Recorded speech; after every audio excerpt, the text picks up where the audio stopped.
Hi guys, we're going to go over question 5 on your quiz review. Letter A says we need to find g of 10. So remember, this g right here tells us which function we need to pick. So this one is g of x, that's the function I'm going to plug into. Right here, this 10 is asking us to plug in 10 for x in the g of x equation. So g of 10 is going to equal, and all I'm going to do is write, copy this equation right here, but put 10 in for x. So g of 10 equals negative 3 times 10 plus 1. And remember, order of operations, we have to multiply the negative 3 times the 10 first. So negative 3 times positive 10 is negative 30. We still have the plus 1. Negative 30 plus 1 is negative 29.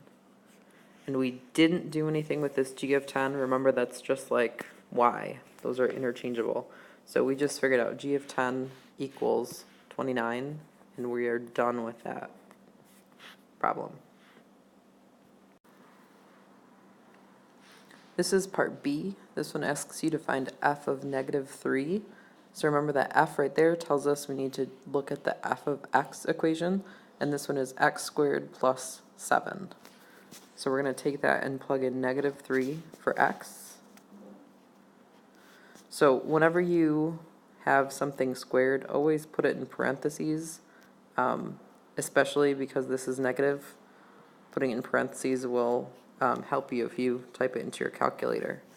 So remember, when we square something, we're just taking this bottom number and multiplying it by itself. So negative 3 times negative 3 should give you positive 9. And again, if you type that into your calculator, you have to put parentheses around it. Otherwise, your calculator isn't going to do what you want it to do.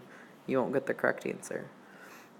So negative 3 squared is positive 9 plus 7. 9 plus 7 is 16. So f of negative 3 equals positive 16. If you look at part C now, we're going to do the same thing, except now we're going to plug in positive 3. Here's letter C.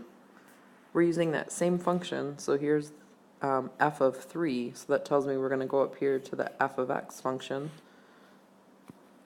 And this time we're going to plug in positive 3, so f of 3 equals, I would always put stuff in parentheses when it's to a power,